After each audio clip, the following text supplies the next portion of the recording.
Jeff Cutter. How are Welcome you? to Minute of Feature. Thank you, man. I'm good. I'm good. How are you? How are you? How I'm you really doing? great. Yeah, I'm really great. Thanks for having me on. Absolutely, man. This is an absolute honor. I love having DOPs and writers and editors. People who don't usually get the limelight. um, you Sure. know, Yeah. as much as actors get on the podcast. So this is absolutely amazing, and it's a thrill. And congratulations on Prey, man. I mean, Prey Thank you. is huge. It's massive. It's in the zeitgeist. It's in the conversation. Um, how how is that feeling for you right now? It's a little surreal. I mean, I'm definitely a Predator fan. So it's been quite this sort of interesting ride. And I think, you know, we started shooting like early, sort of middle of last year, but we started prepping early last year. And I don't think, at that time, you never know if something's going to be good or not. Like you can believe in a script, you can believe in director, you can believe in other people involved, but you just don't know. And it's like I've quite often been wrong. The things that I think are going to be good aren't, or the things that I'm like, oh, wow, I'm really proud of that, and then nobody cares, And then the things that you're like, well, that was the worst experience of my life, and then that usually ends up being the thing that's the most successful thing you've ever done. So that happens a lot. So you never know, but it is a little bit strange, and but especially when you start seeing like little predator memes popping up in the weirdest, most random places. So yeah, like you say, when it's the zeitgeist and people talking about it as much as they are, but it's great. I mean, yeah, I'm not going to lie. It feels really great to be a part of something that everyone seems to really like and have responded to in like such a positive way. So that's a real thrill. Absolutely. You talk about things like you never know how things are going to be received. I think a Predator film in this day and age, especially because Shane Black's Predator, the Predator, wasn't received as with open arms as well as Prey Right. was. So I think the appetite for another Predator movie, it was sort of lukewarm. But yeah, I saw that trailer and I was just blown away. I was like, this is going to be something special. And I've been following Dan Trachtenberg, the director, for since 10 Cloverfield Lane, and I saw that he was attached to this, and I was like, this is going to be something special, man. So yeah, I Well, think I'm glad that you thought. I mean, there were definitely people that were, really stoked about it, but there was also a lot of like negative. There was sort of that initial wave of people that were just like. I remember doing a little Instagram post right when we wrapped, with just a picture of the slate and saying how excited I was to be a part of this and blah blah blah. And my favorite comment was someone just wrote another crap. That was like the only thing they said. There was a lot of positive stuff, but it was just hilarious. Like there was always going to be some negative stuff too. yeah, Um, sadly, we do live in that sort of time and place yeah, where things yeah, get yeah. dismissed pretty easily. But look, I really kind of wanted to delve into well, not delve into, but just kind of ask about your relationship with Dan Trachtenberg, because you shot 10 Cloverfield Lane and The Boys, the pilot of The Boys as well, Hmm. which both directed by Dan Trachtenberg as well. So I just kind of wanted to get your a sense of like how you guys met and how you guys collaborate, and how he is as a coworker. Yeah. So they sent me the script for 10 Cloverfield Lane, which was Dan's first movie, and when I got it, I read about 5 or 6 pages, and I thought, oh, I don't know about this, because the beginning, it's very much like the girl is kidnapped. She wakes up, she's been knocked unconscious, and she's chained to the wall. And I was like, I don't want to do like another torture porn movie. It's like I'm not interested in this. So I kept reading, and then I was like, oh, it's not that. And then of course it's a very clever script. So I was sort of into it, and I had some basic ideas. So then I met with Dan and a couple of the producers, and it was actually a very weird interview. It wasn't weird. It was because it was a moment very early on where I said to him, I was like, so I almost didn't finish the script, and he was like, huh? And I was like, let me explain, because I knew that sounded terrible, Just but I straight was up meant to offending be. him in the first meeting. Yeah, yeah. I was supposed to be like a compliment in the sense that, like, well, I thought it was going to be one thing, and So then I explained myself, and he was like, "Oh yeah, yeah, yeah." But it was almost like it could have very easily just gone an entirely other That could direction. have gone south real quick. Yeah, but no. So yeah, I mean, we just had very similar sort of, obviously as the DP, you're always, your job is to kind of help realize the director's vision, but you have ideas of your own, and there are things that you obviously want to bring to the project. But you hope that in order for it to work, in those initial meetings, you need to be on the same page with the director, so that you and they have the same, at least a sort of some kind of place to start from where you're like in sync in some way. So we were very much in sync um, in that meeting, and then yeah, so we went and shot that, and it was not without its complications and its difficulties, and it wasn't really until after the movie was, until I saw the first cut, because there were things about it that I really liked, but then I just, again, I wasn't sure. I really wasn't sure whether it was going to work. Um, and Dan invited me to like one of his early screenings, and I saw it, and he's actually, and as soon as it was over, I was like, that was amazing. He was like, really? I'm like, yeah, it was great. I loved it. And he had done some post. I'm like, I'm very anti Zoom, and we talk about sort of various things. And he had done these like little post Zooms and he was like, even the Zooms? I was like, no, they're amazing. I said, they're great. They're all perfect. So yeah, we just, we kind of really hit it off, and more so even after that, because it was a little bit sort of, rocky's not the right word, but I think that first time you work with someone and you're feeling You're each other. developing a relationship. Yeah, Yeah, exactly. So then when we did the boys, that it just got easier because we had a bit more of a shorthand, and then now with Prey, we had even more of a shorthand, and again, still there are always complications making a film, but you want to. It's nice.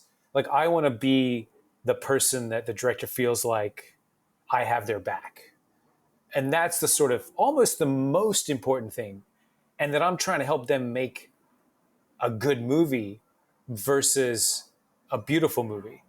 Like yeah, ideally you do both. Obviously you want to do both. But first and foremost, I'm trying to make them make a really cool film. And that should be like the most important thing. yeah. Absolutely. I think you're 100% on the money there. I mean, 10 Cloverfield Lane. I know we're starting off early in your relationship with Trachtenberg, but I mean, that movie, the claustrophobic feeling, and the feeling like you're trapped with the girl with Mary Elizabeth Winstead's character, um, and the way the cinematography really kind of makes you feel claustrophobic with her is really really well done. It's just absolutely incredible.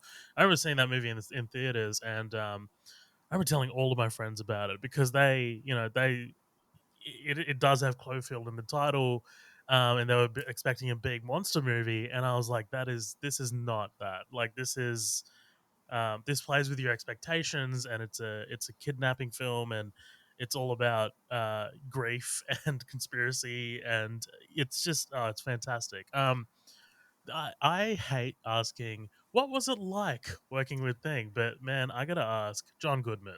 I mean, is he just Yeah. amazing? Yeah, he's intense. He's Yeah, definitely someone who, Mary was, she's she's such a great actress, and she's so prepared, and she knows all her lines, and she it has everything down, and she knows what she wants to do, and she's great. John's much more. He was much more uh, sort of less structured, shall we say? So he would try different things, just really left field, right? Just all over the place, just trying these things. But every time it was like intense and scary, and he's a very sort of intimidating presence, and he very much keeps to himself very much on set. So you kind of don't want to. You felt yeah, like, oh, I don't want to kind of go bother him and stuff. yeah. Um, but yeah, I mean, his performance is great, and he's just such a fantastic actor, Oh, and he's a great, great person to kind of just to be in a room and watch him do his thing was awesome. I can imagine. I mean, it's by far one of my favorite Goodman performances in a movie ever. It's just so different to what like known for doing. But that film as well, that was mostly shot in sequence, right? So I think it was Yes. Is that Yeah, correct? you're not Yeah. Okay. hearing. Yeah, you're not hearing these beeps, are you? Like No, no, messages no. coming. That's Okay, good, good. yeah. Just wanted to make No. sure that. Yes, we did shoot it very much in sequence. So we started. I mean, because it was the whole bunker is a set. Really beautiful set constructed by Ramsey Avery. Sort of different little rooms and different art direction, and we had quite. I mean, we prepped for about. I think we prepped the whole movie for about 6 weeks, and so much of it was really lighting those sets, pre-lighting and designing, working with Ramsey and sort of working with how to have all the lighting kind of integrated into the set as much as possible because the rooms are so small that it's not like you're going to be moving a bunch of movie lights around and that sort of thing. Um, but so we because it was that we were able to basically shoot in sequence. So we did start the very first shot was in fact the shot of her waking up in the bunker. That was the first thing we shot. Okay. So we did eventually, obviously, go back and shoot the bits of her leaving the apartment The and apartment. that Yeah. stuff. Yeah, but for the bulk of it, yes, we shot the entire set out, and then when she climbs out at the end, that was all done, after we had finished the stage work, and then we were out in the corn. It was a sugarcane field actually. In the original script, it was a cornfield, but then we shot in New Orleans, and there's no corn there, lots of sugarcane. So we were like in a sugarcane field, and they had ripped up a little area and built the little top of the set thing, like the escape hatches and stuff. And yeah, then we just basically shot the whole ending, which was quite a luxury actually to go. I've never done that before, where you shoot almost in sequence. Yeah, I mean, it's not very common. I mean, a lot of directors or studios opt for block shooting, which is, I guess, much more easier and schedule permitting. So that while 10 Cloverfield Lane definitely has its fair share of special effects, and The Boys does as well, and Prey probably has the most special effects. How for you as a DP, how do you factor in something that gets added later in the process when you are shooting on location at the time? Yeah, it can be a little difficult. It's funny because I remember having conversations with. I did a film before Prey that hasn't come out yet. It's not coming out till the beginning of next year. That also has a sort of sci-fi movie, and has a couple of monsters in it, and we would do these like sequences, and sometimes the shot would look like it didn't work at all because the composition would look weird or whatever, and the directors and the VFX people were saying like, yeah, don't forget the monster's going to go here. It doesn't matter. And it's like, okay, okay. And then when I saw the cut and you see some of that stuff, it's like, oh yeah, and it works perfectly. And I had the same conversations now, me telling the camera operator on Prey, where occasionally he would be framing something and you'd keep saying to him, don't forget being chased by the monster. So you got to leave. And his instincts obviously were to sort of keep the composition on the actor running through the tall grass. And it's like, don't forget Predator, who's not here right now. And sometimes we did have Dane in the suit, or if he was invisible, he was in the mocap suit. And so sometimes he was there, but Oh, sometimes he cool. just wasn't. Yeah. Yeah. So sometimes it made it easier, but then there were times when it was like going to be entirely CG, and you know. I think they So used that yeah, technique on The Invisible Man, the movie that came out a couple years ago, where the guy was in the suit and he was present in the scene, but to make it look a lot more real for the actors, just in the scene, yeah. yeah. I mean, we did it even when there were occasions when it was just Dane, when it was just the Predator on his own. We still Oh, okay, cool. sometimes did him, even if he was entirely invisible. Like there's a sequence when Amber's character Nadu finds the buffalo, and then we cut later to the dead buffalo, and then they cut back, and now the predator has showed up, and Yeah. he's entirely invisible, but we still shot him. We shot the actor in the mocap suit, and then it just all gets replaced. And I think it's sometimes it has to do with like if he's picking objects up, so then they need to have that person pick the object up, and then they just paint the whole thing Yep. out. Yep. So it sort of varies, but for the most part, like when it comes to special effects, it doesn't really modify too much of what I do. in the sense that I'm still thinking about what's the environment and the way that this environment would be lit. And so it sort of falls on them to then, they have to then match all those characters and match that stuff back into what we're kind of capturing. Yeah. It's a massive Um, collaboration, I can imagine. oh yeah, absolutely. It's everyone's got their job to do, and you have to respect that, and you have to sort of, you still have to be flexible about things, and you know, it's, everyone's trying to make the best picture, you know. For sure. Everyone's got a common goal, and, Yeah, man, oh man, I think you've achieved that so far. I mean, thank you. in everything that I've seen. Um, so, something that kinda crossed my mind is, towards the end of that episode of The Boys that you shot, the pilot, that's sorry, just remind that's the only one that you've shot, right? The Yes. Uh-huh. pilot? Yep, okay. I just did the first. Um Yeah, Dan and I just did the first episode. Yep, That was it. yep, yep, yep. So there's a character in that that's his name's translucent. He's able to become invisible or translucent, and it just reminded me of the Predator, like when I was watching Prey. So I was like, Right. I kind of wonder whether you as a DP used your knowledge from the boys, and in terms of composition and how you shoot, I guess an invisible character in Prey. I mean, I'll be honest and say it didn't really cross my mind again. Um, but what I do remember very distinctly from, and specifically that character, I do remember when we would shoot. I remember there was a sequence in the bathroom where he's like spying on the two female Yes, superheroes, and then he like he's naked. Yeah, de invisibilizes himself, whatever you call it, yep. becomes visible, and he's naked, and she gives him, one of the superheroes gives him a hard time. But I remember when we shot that, it felt like nothing because we had the actor stand there, we like pull back over his shoulder, and he's just there. And then when you see it, even when I saw it, I was like, oh, it's so much cooler when you pull back and then they do like this kind of cool rippling effect Yeah, of him sort of again decloaking, I guess. Hadn't actually thought about that, but now that you mention it, it's like very much the same thing. yeah. But no, I Okay. didn't really take anything from that. No, no, that's fine. It was really curious to me. I was just like, huh, I really wonder.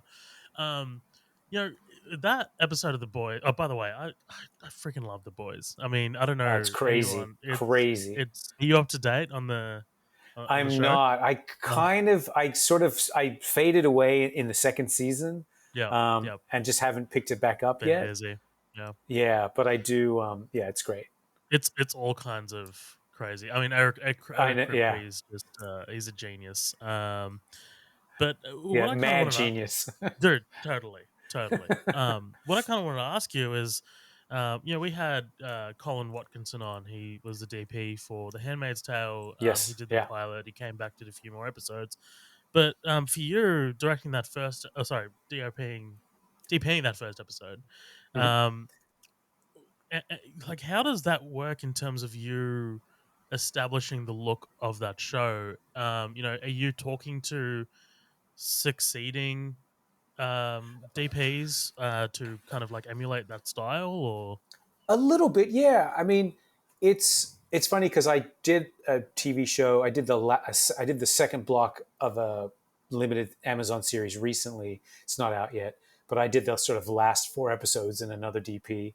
Um, Someone who I've known for years and years and years, uh, did the first chunk.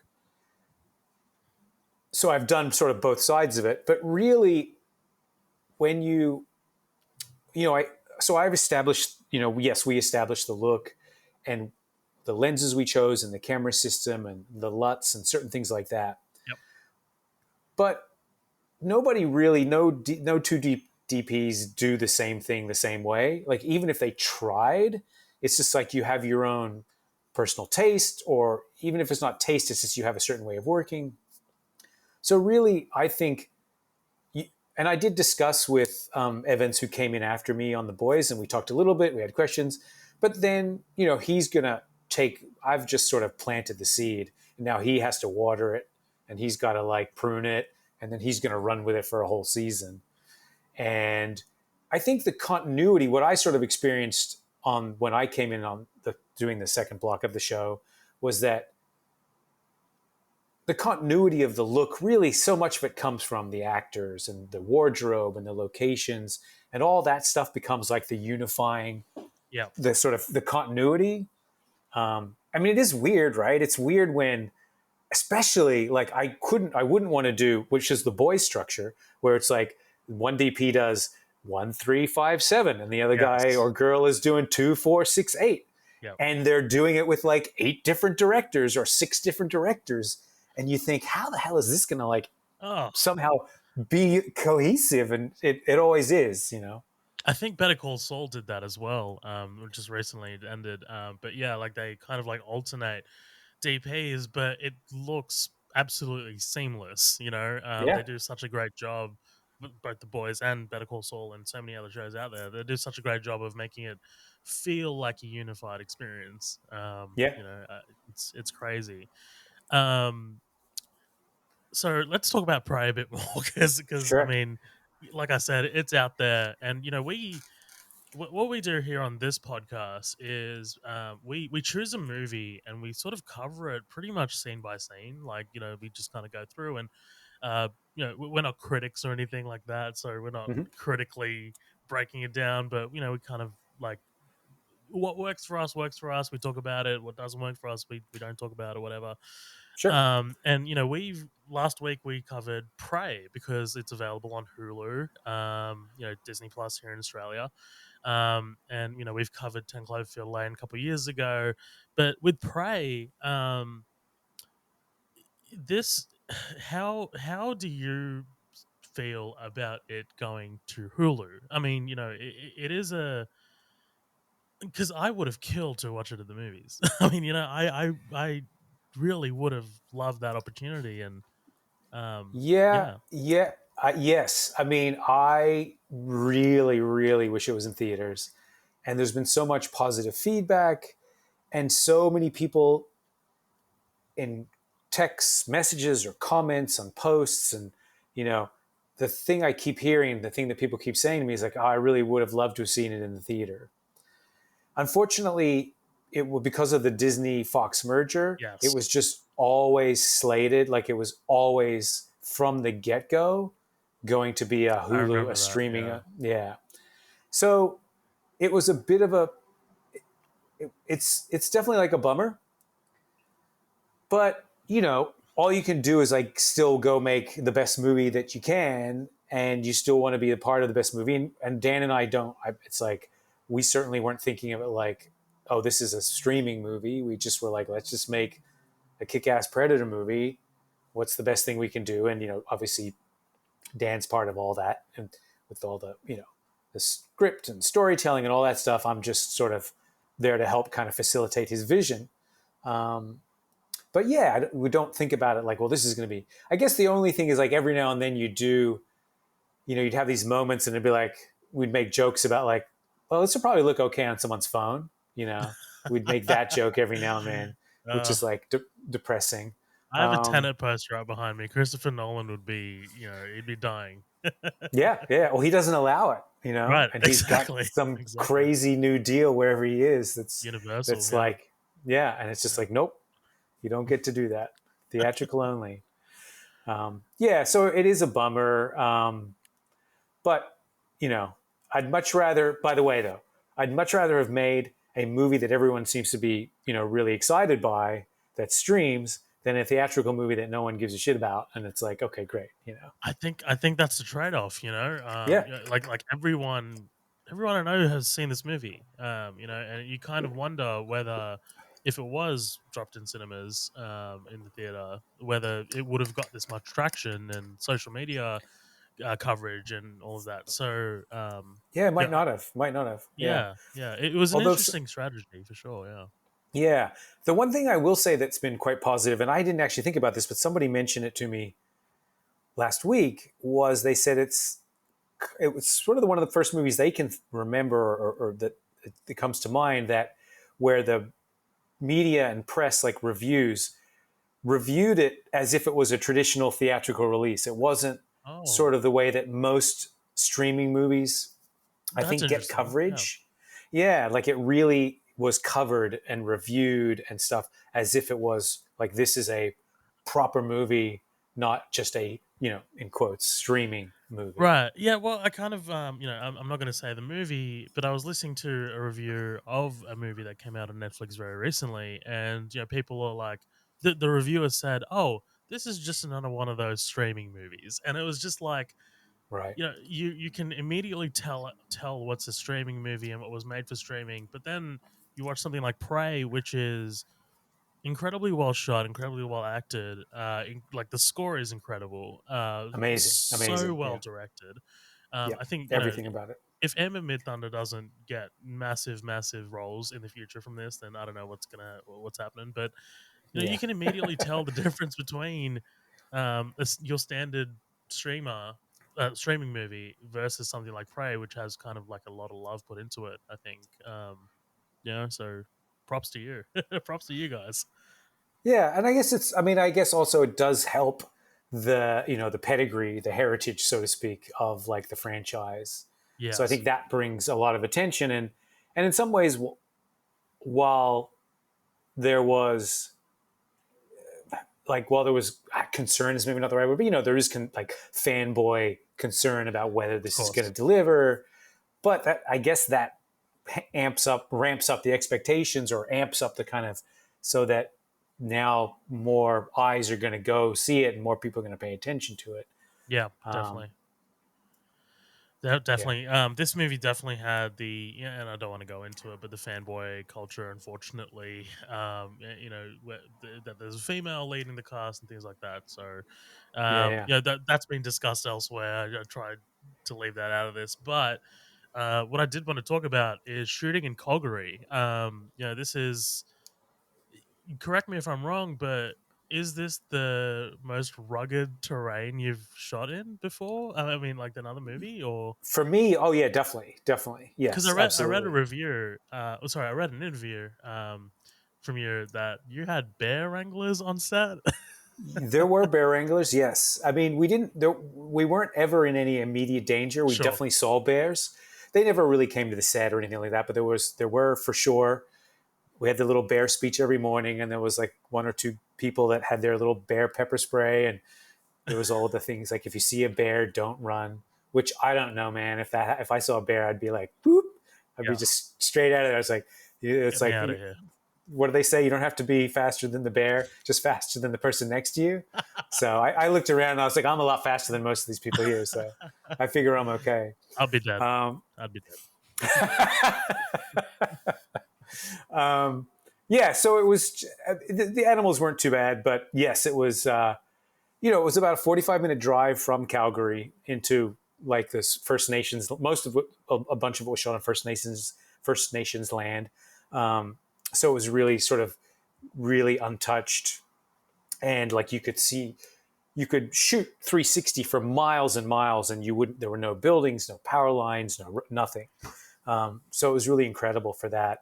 But it was, a long drive out there, and then some of the, you have to get in and get out into the actual areas, get off the roads. We had some locations that were really quite remote, where we had to be kind of, it wasn't like a boat ride, but you had to cross the little river to get to the part of the set that we wanted to shoot, which wasn't accessible on that side by any roads. We did helicopter in a techno crane, which I've never done before, so that was kind of, and Wow. that's the kind of thing where I used to always, hear about other people doing. And then at some point we're like, well, how are we going to get a crane? And they're like, well, we'll just have to chopper it in. And it's like, really? We could, okay. I didn't think that was an We can do option, but that. cool. Yeah. Yeah. So, but yeah, so the locations were beautiful, but yes, it was definitely, and then you're just out in them. We were not at 99% on location. We had a couple of days of stage work, but everything else was just out in the woods every day, Yeah, especially at night. that's Yeah. Which awesome. is tough. Yeah. Yeah, So that's gonna be tough. Yeah. yeah, it's great visually. Like I knew it was going to be great because I was just afforded, given all these great places to shoot. But the cost of that is like, oh, we've got to hike in and out of some of these places, and you know. But it's always worth it. Always worth it. The pain is temporary. You know. Yeah, you gotta keep that monologue running in your head. Yeah, Yes. absolutely. I wanted to ask you actually. I think you guys did such a fantastic job of paying respect to the First Nations people, and it all feels so authentic and it looks so authentic, and Emma Midthunder does such a great job as Naru. How important was that for you guys, the cast and crew, to really respect that element of it in the film and get that across? Yeah, I think it's extremely important. I mean, it's almost as important as making the film itself, because that's sort of what the film is doing. I think it was for Dan. He really wanted to. He said multiple times about how Native Americans and not just Native Americans, but indigenous cultures are often always portrayed as the sidekicks or the villains, and, Yeah. and like they don't have their own stories.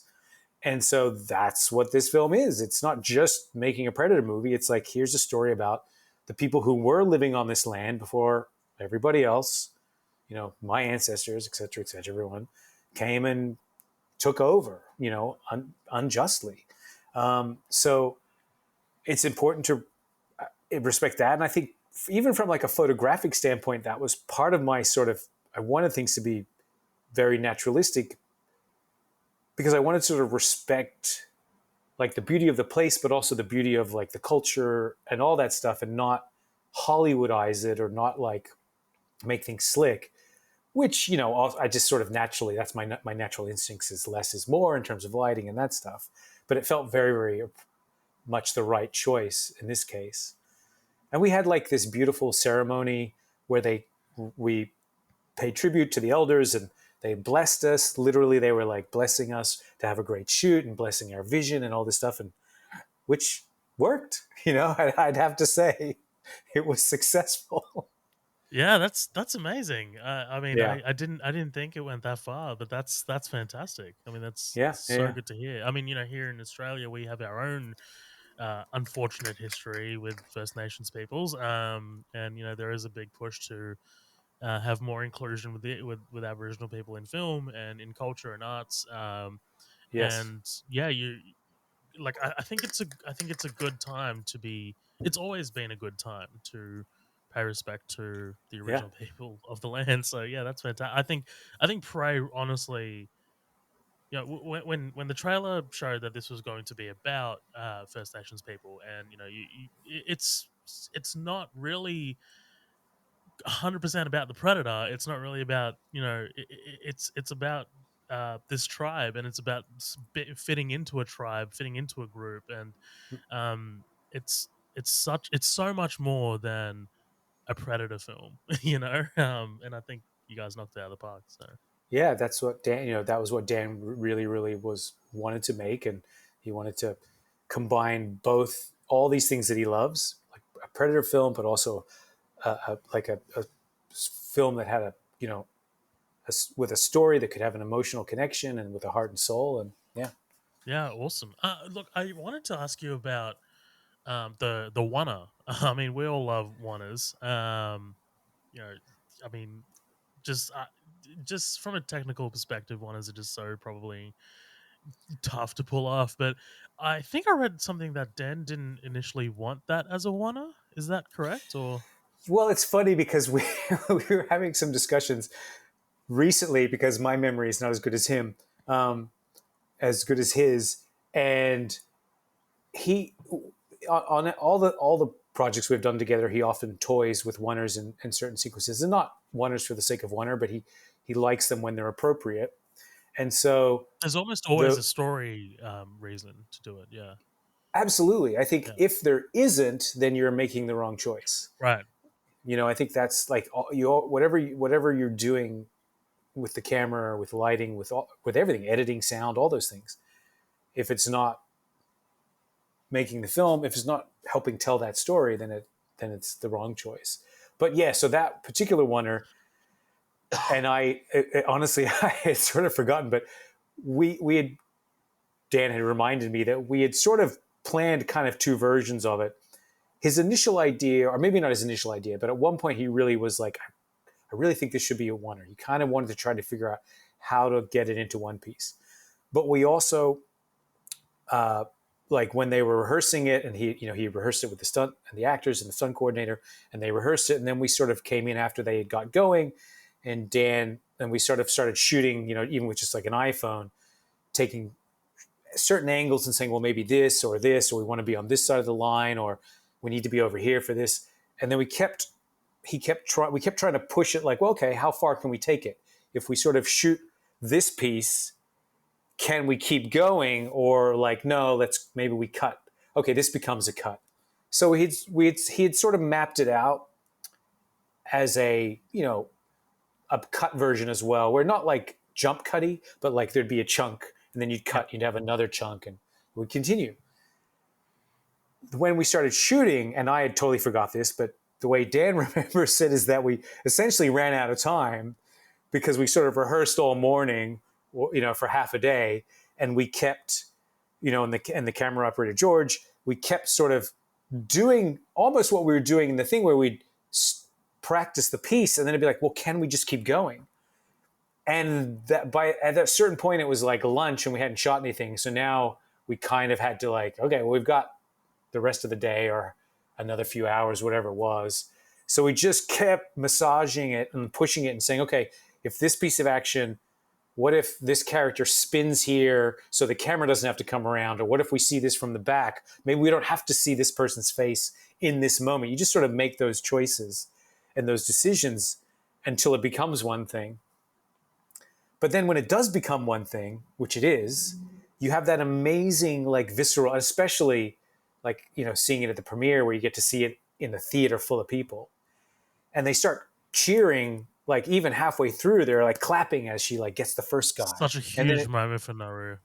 it's so great. And then it keeps going. And then because you haven't been able to catch your breath, and then at the very end, she gets the last guy and the camera does like a little pushing on her face and the music sort of stops and you're just left with her standing there with the tomahawk and everyone's going nuts. That's an applause moment. Yeah. Yeah. And part of that is because it is one take, and not because the audience, they're not clapping and cheering because, oh, we just saw a great oneer. They're clapping and cheering because they kind of almost couldn't even catch their breath. And Yeah. they've seen this, like, they've seen her kick ass and get these four fur trappers. And even if they don't know it's a oneer, they're subconsciously there's been no cut. And so it's this breathless, take your Yeah. breath away kind of thing. I think I might have spotted something where Dan said something about that. Is that like, you're literally holding your breath as this sequence is happening, very much like Naru is holding her breath as she's cutting these guys down. It's such a great sequence, and it already, because that's after this massive massacre scene that we Yes. get. Yeah. Yeah. Yeah. And it's such a great little cherry on top. You know, how was that, by the way? Like, was there actual like fog in that marsh? When you're Oh yeah. shooting the Yeah. predator there. I mean, Really? not Okay. actual. I mean, we put Yeah. Put the fog. movies. Yeah. Yeah. Yeah. Yeah. Yeah. But yes. So that was like that's obviously the biggest sort of sequence in the Yeah. film. And we shot it My jaw over was on 8 the days. ground the entire time, man. It's my favorite. It's definitely my favorite thing in the movie, in the whole movie, my favorite sequence. But it was, Dan prevised that whole sequence beforehand in prep. And so it was all kind of mapped out.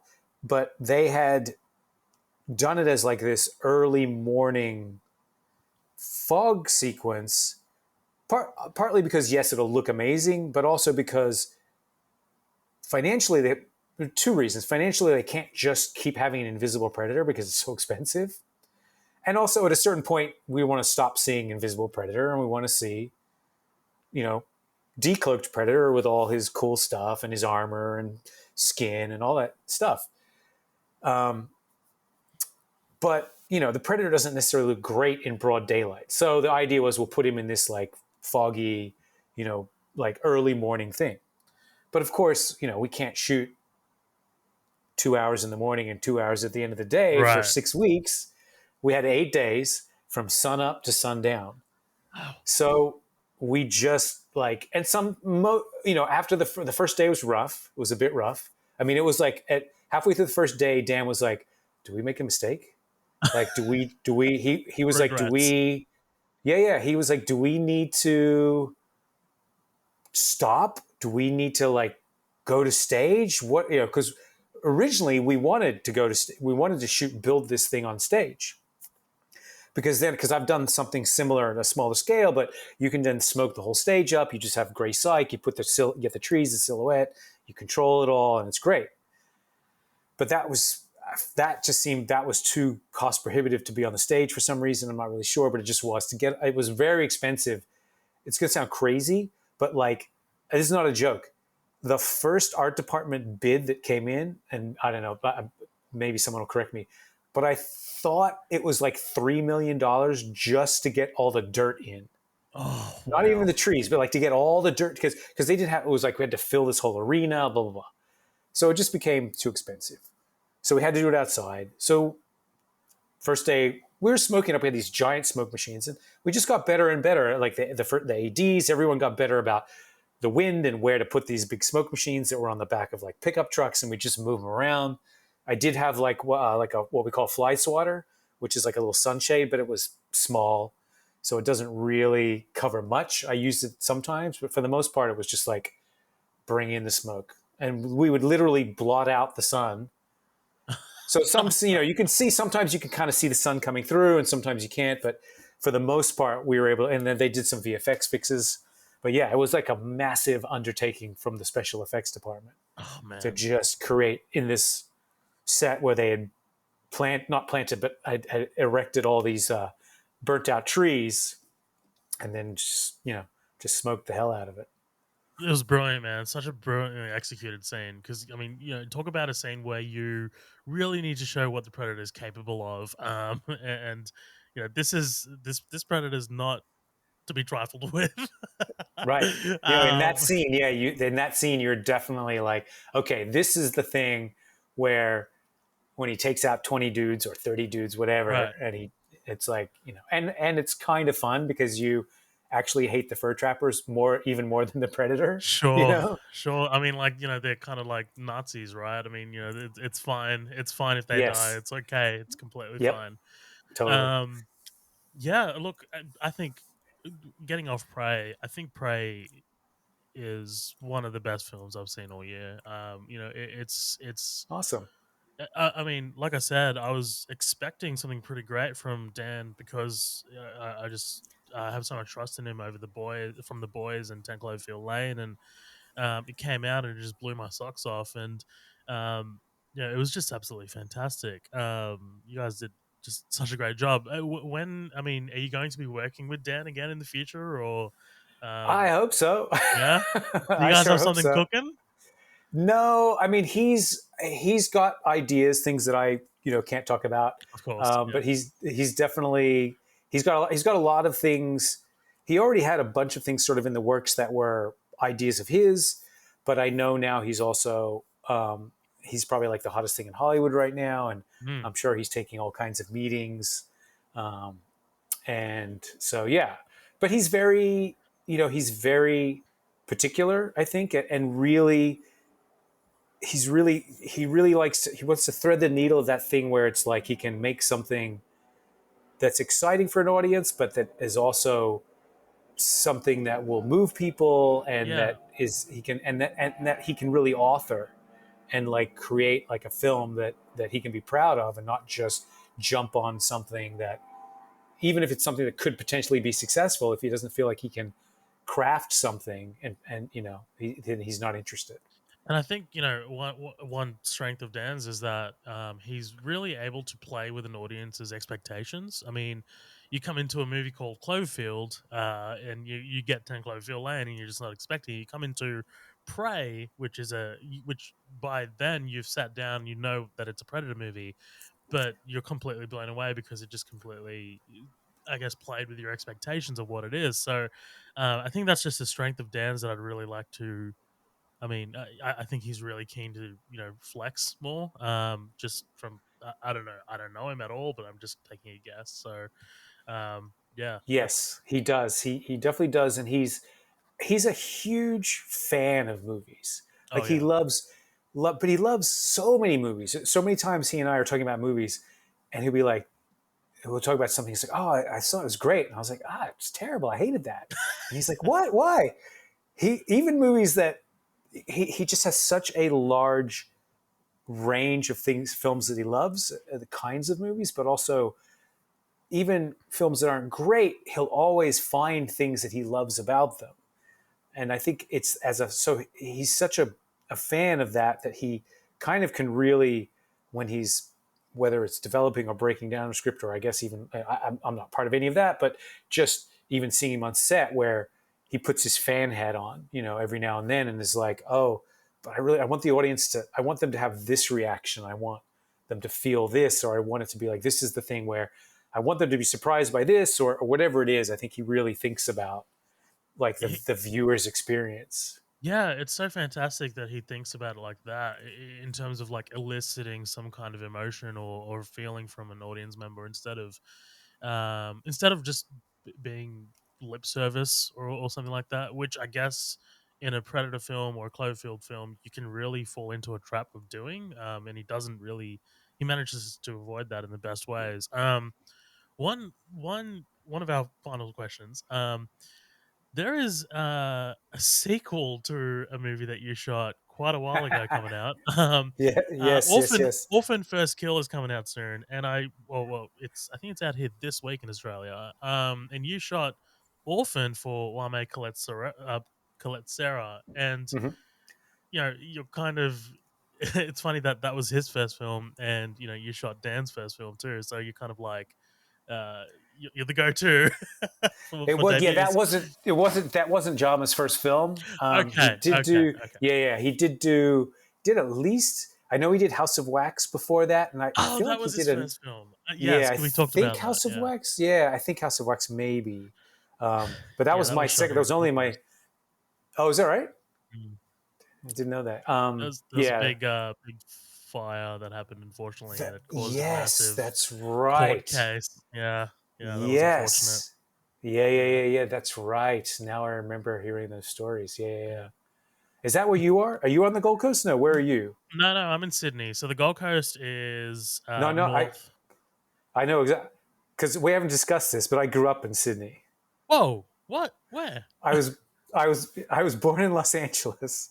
I was waiting for this. I thought that we'd have a This is moment where you'd be like, "Oh, blowing my what's your?" mind. No, I know, Yes. I know. That's why I was like, I need to drop this now because I thought you might be like, "Oh, how did you start?" And I'd be like, "Well, actually, I started." Um, but yeah, so I was born here in Los Angeles, and I moved. My family moved to Sydney when I was 5. So I grew up in Rose Bay. Oh, I nice. went Classy, I went to classy, I like it. I went to I went to Waverly College. Not sure. Yeah, Bondi. was not yeah, not the best, but I mean, Sydney was great. Just Waverly wasn't. I love Sydney. So I lived in Sydney till I was 18. I sort of I always wanted to like go to film school, and for whatever reason, I thought back in LA was the place. I mean, if I was to redo it, I might rethink that decision now. Just thinking about the number of amazing Australian cinematographers and Australian directors, it's like such a for this It's thriving. population, It's thriving right now. Yeah, yeah. amazingly talented Yeah, you people that got come George out of there. Miller leading the cast, leading the charge. He's Yeah, shooting yeah, yeah. Furiosa. Yeah, Still, like mm, even 30, 40 years later, he's still leading the charge. killing It's it. Yeah, unbelievable. Yeah, and I think Marvel have moved their productions here as well, which is nice for Australia. yeah, yeah, yeah, yeah. But yeah, like I that blew my mind. I mean, I'm going to have some Aussie filmmaking friends who are going to be listening to this, and they're going to be like, "What the hell? What the fuck? Like that's crazy."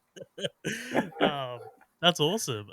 But yeah, so my question was, I mean, you shot Orphan, and Orphan First Kill's coming out. How like not how do you feel, but like I mean, is it weird to kind of like have a sequel to a film that you haven't shot? It's not. I guess it's not that. I mean, I suppose it's a little strange, only in the sense. It's funny because when we were shooting Prey, one of our camera assistants had worked on it, and I think they were. I think maybe they shot in Edmonton, which is a Okay. couple hours from Calgary. I think it was Edmonton. I don't think it was Montreal because we shot most of the original one in Montreal. We shot a little bit in Toronto and then Montreal. But I think he said they were in Edmonton, but I could be wrong. But he was like, "Yeah, we were just shooting." He's like, we know you shot the first one," and I was like, "Oh, that's weird." And I knew Jama didn't have anything to do with it. And it's not strange, but look, I think we're all. I shouldn't speak for everyone else. There's but for myself, there's like an insecurity where it's not something I would have wanted to have done, but there's that weird thing where like, man, they didn't even call me. Like, I mean, wouldn't they have just checked? But it's such a silly thing because directors have their own relationships with people, and Sure. they want it made. They want it to look like something else entirely. Like we don't want to have anything to do with the first one. So who knows? I haven't seen it yet, so I don't know. I'm hearing great things. I mean, Oh, good, I good, can't good, wait. good. Can't wait to check it out. Yeah, Yeah, it's such a. I think August was a little bit of a month of I don't know, like there's just not much coming out towards the end of August here. So yeah, really, yeah, really yeah. keen to see it. All right, last question. This is a question that I ask everybody. So you're on the spot, right? So you're gonna have to think quick, think on your feet, Okay, Jeff. all right. You have a Sunday afternoon, completely free. Let's say, for example, like let's say the rarest thing happens and you're completely free on a Sunday afternoon. What two movies do you put on back to back? Oh, that's good. Okay, one of them has to be The Hitcher, Oh, the the Howler original one, Hitcher. yeah, Yeah, nice. the original Hitcher, shot by John Seal. Yep, The yep. one of the most perfectly photographed movies I've ever seen, and it was super inspiring. I saw that movie when I was like 18, and I was just floored by. And I didn't know at that point. I was into film. I was still in Australia at the time. Um, I didn't know. Like I didn't know there were other. Like I didn't know what a cinematographer did. I didn't know any of that stuff. I just Sure. sort of only knew. I mean, I knew I was definitely already into film and had made some films in high school on like beta or whatever it was, like VHS or something, a 3/4, I forget. Um, but I didn't know what those people did, but I just was mesmerized by the mood and the photography and all these things. So that's one. That's a great The, pick. the second one is tricky because it's like it's probably not. It's not a film that I actually love, but it's a film that I can watch over and over and over again. Is Apocalypse Now Oh, nice. A because little of bit of just Coppola.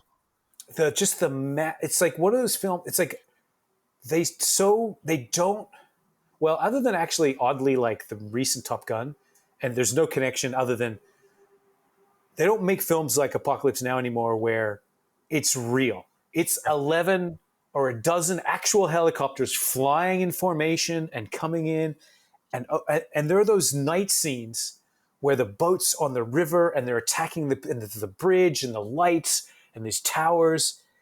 There's so much going on, and I just Gorgeous. watch it. It's stunning, but it's also like, how did who thought they could actually do this? Yeah. Who was? I mean, Coppola, obviously, Madman. but Madman. who's crazy enough to think you could go in and make this? Mhm. So I can sort of sit and watch that because I'm just so enthralled by the filmmaking and just like, oh, it's like incredible. I mean, it's incredible. It's super well documented how crazy of a time that movie was to make, and Yes, Coppola ended up sort of becoming a Colonel Kurtz of himself, sort of thing. totally, But yeah, absolutely. those two are great picks, man. Like that might be one of the best duos I've seen on the podcast. But that's incredible. So Jeff, what do you have? If you can tell us anything, what do you have on the table on deck? What are you working on? Yeah, I have a film. So I have a really small. It's actually the film that I shot. It's called Wildflower, and it came. I shot it right after Prey. I literally came back from Calgary. I Oh, had a wow. week off, so I met with the director. He'd sent me the script before. I had a week off, and then started prepping Wildflower, which is a tiny. It's like Prey was by far the biggest thing I had done, and then this is probably the smallest movie I'd ever done. But I was really excited by that challenge because it was such a great script and a terrific cast. Um, and a really kind of moving, like a touching, funny story, based on a true story of documentary that the director had made previously. Um, and it just sort of moved me, and I was like, I want to be a part of this. And so that is going to screening at the Toronto Film Festival next month, where it doesn't have a distributor Awesome. yet because it's independently financed. But I can't imagine. I'm sure it will grab a distributor really quickly with Gene Smart and Australian actress Jackie Weaver, Kiernan Shipka, uh, Alessandro Daddario. It's a Who great else? cast. It's a great cast. It's a great Brad cast. Garrett. Yeah, it's really great, and they're all terrific in it, and they were all like fantastic to work with. So yeah, that's coming out, and then I have a film that I made before Prey that I also really like. That's called Distant with Anthony Ramos and Naomi Scott. That's like a sort of we were calling it. It was a sci-fi. It was a sci-fi rom-com. No, it was a rom-com sci-fi horror is what we called it. That's cool. Yeah, so it sort of has all these kind of interesting little. It's like it's a fun little like thrill ride of a movie, which hopefully is coming out. I think at the beginning of next year. That's awesome. That's Yeah, yeah. Look, I'll keep an eye out for those, and hopefully have you back on to talk yeah, about them, man. Like it would be yeah, yeah, awesome. yeah. Jeff, Absolutely. thank you so much for joining us, Oh, man. you're welcome. This has Thanks. been Yeah, epic. I've loved it. It's been great. I Thanks appreciate for it, having man. me on. Thanks, Yeah. Jeff. All Appreciate right. it. Talk to you soon.